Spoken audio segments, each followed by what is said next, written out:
The film opens by showing 3 rock climbers who are pumping their adrenaline by doing rock climbing activities. They are Shiloh Hunter, Becky, and her husband Den Corner.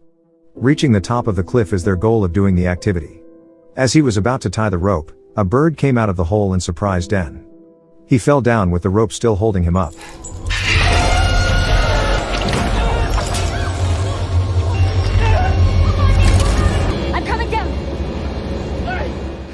Den was unable to reach the cliff wall, plus the rope wasn't strong enough to hold his weight as he continued to move. Hunter immediately came down to help, while Becky loosened the rope, so Den could reach the cliff wall. The effort was quite effective and Den almost hit the cliff wall. But suddenly, the hook of the rope came off so that Den fell and died at the bottom of the cliff.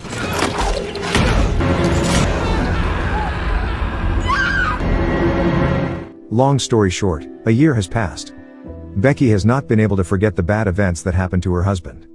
Becky's father kept trying to give advice. But that wasn't enough to convince Becky to start over again. Becky became a closed person, even from her best friend Hunter. After they had not seen each other for a long time. That night, Hunter came to see Becky. Becky looks happy when she meets Hunter. Hunter is very concerned about Becky's current situation. Hunter's arrival there is to help Becky rise from her sadness. Hunter offers Becky to come with her to climb TV Tower B67. With a height of 2,000 feet, and the tower is about 6 hours away. Hunter says this is the only way to deal with the trauma. And at the top of the tower later, Becky can throw Den's ashes as a tribute. Becky can also scream as loud as she can to express the sadness she feels.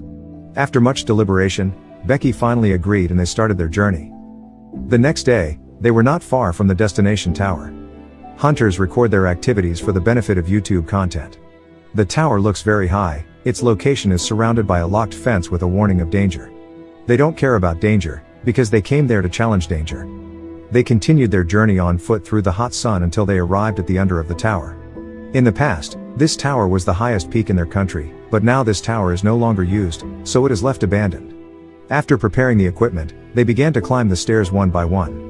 From a distance, the tower's rusty retaining chain can be seen moving to withstand the tower's shock. In the middle of the climb, Becky was surprised when one of the stairs fell off. The tower looks very old and neglected, the iron has been corroded by rust. Unbeknownst to them, some of the ladder bolts were no longer locked. Some have even been lost.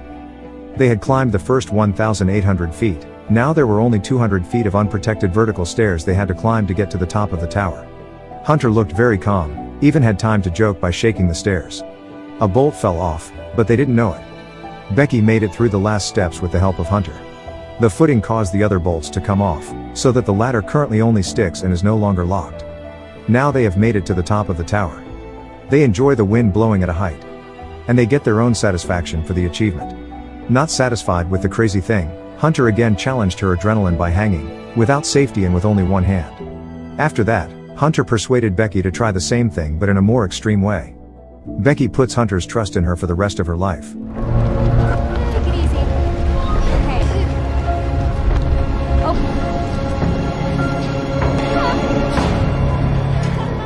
Although very scared, Becky managed to cross her line of fear and they screamed with joy. Now that Becky looked better, she let go of all her sadness and fear at the top of the tower. Then Becky threw Den's ashes as a sign that she was ready to start a new life. The mission had been successful, and they were preparing to descend. Becky started going down the stairs one by one. Suddenly one part of the stairs shifted, and the vibrations affected the other stairs that were connected to each other.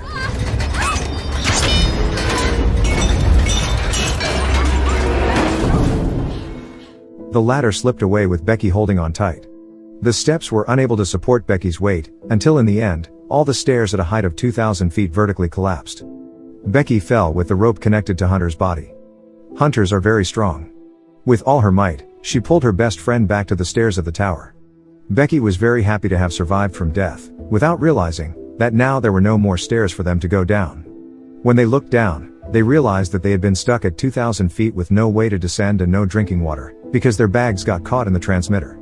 They started to panic. Plus, the cell phone signal doesn't reach that high area. Inside the tower box, they find binoculars and a flare gun which they might use to call for help. Hunter has the idea to ask for help by making a status on social media, then lowering the cell phone in the hope that the cell phone reaches the signal and the status is successfully posted. Hunter go down to get the lowest point possible. She almost fell, but her efforts were fruitless. The signal remains unreachable at that altitude. Then they tried another effort by putting the cell phone in the shoe as a safety, then dropping it. At that time, Becky's attention was focused on the 143 tattoo on Hunter's foot. That number means a code or expression of love. But Becky didn't think much of it. Moments later, they saw a man pass under the tower. They shouted at the top of their voices, but their voices were not heard from below. On the other hand, the cell phones they threw turned out to be destroyed. Then, they tried to throw the man with a shoe. It almost worked. The man finds the shoes, but then leaves without realizing they are on top of the tower. The man headed for an old car. They plan to shoot gun flares when it gets dark. Becky watched the video on her cell phone and realized that Hunter's face looked sad on her wedding day. Becky began to suspect if there was something her best friend was hiding. In the dark, Becky fires a flare gun. Her efforts were successful. The two men saw where they were. They have high hopes to be saved. The man headed towards the tower gate. Unexpectedly, they came not to help, but to steal Hunter's car.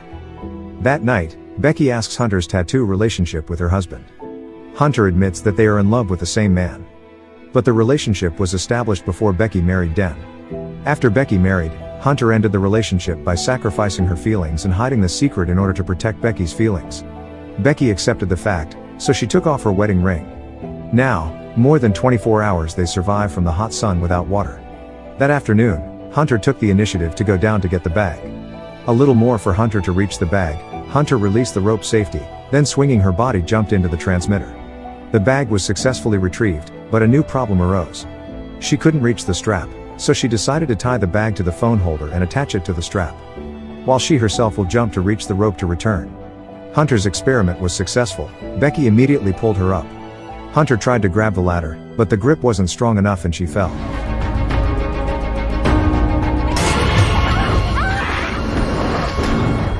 Becky was in shock. She slowly peeked down. Apparently Hunter managed to grab the bag but her hand was injured, so Hunter could no longer climb and Becky had to keep pulling her up to the top of the tower. Becky's attempt was successful. She was very happy and Hunter promised not to leave her. They try to send messages using drones. But the drone's battery isn't enough to fly too far. Later that night, Becky opens her eyes and finds Hunter dead with a meat-eating bird next to her. Becky was shocked and then woke up from her nightmare with Hunter still beside her. In the afternoon, Hunter advised Becky to charge the drone by utilizing the solar power plant at the top of the tower. At first, Becky looked very scared. But Hunter cheered her up by singing. The song managed to burn Becky's spirit until she made it to the top of the tower. Hunter told her to run the current using metal. Becky tried to wear a wedding ring and it worked. Drone battery starts to charge. While charging the battery, Becky survives on top of the tower from the hot sun and attacks by meat-eating birds. A few moments later the battery is fully charged. Becky got down and tried sending the message again. Becky flies the drone to a nearby motel. The drone almost reached the motel but a truck hit it. The truck briefly stopped, but then left without seeing the message inside. That evening, a storm seemed to be coming down. Becky is getting weaker and Hunter suggests that she catch birds or anything that passes by to recharge. Becky didn't give up. She would try sending a message again by throwing her cell phone on the ground. She asked Hunter to give her shoes to protect her cell phone, but Hunter said that was impossible. Because Hunter was actually downstairs, stuck in the transmitter. In fact, Hunter had died. At that time she actually did not manage to reach the bag. Hunter fell, injured, and bleeding. Becky was crying. She was too afraid to be alone. Becky couldn't accept the fact that her best friend had died. In her sadness, Becky remembered her father who was always worried about her. She recorded a video of her regrets and apologies. The next morning, Becky purposely lures a bird to bite the wound. Becky then catches and eats the bird to replenish her energy. After that, Becky, who had been energized, ventured down to the transmitter and approached Hunter's body. Becky wrote a message to her father. Then, took Hunter's shoes and with sadness, Becky slipped the cell phone into Hunter's wound and dropped it. It turned out that the plan worked, the cell phone was well protected, and the message was sent to her father who immediately asked for help. Then her father followed Becky to the location. Arriving at the location, security officers successfully completed the mission by helicopter. Becky's father was very sad when he saw officers evacuating Hunter's body, which he thought was the body of his daughter, Becky. From the ambulance, Becky called her father. Becky came to her father while apologizing for all her mistakes so far. And the meeting of father and daughter at the same time ends the story of this movie.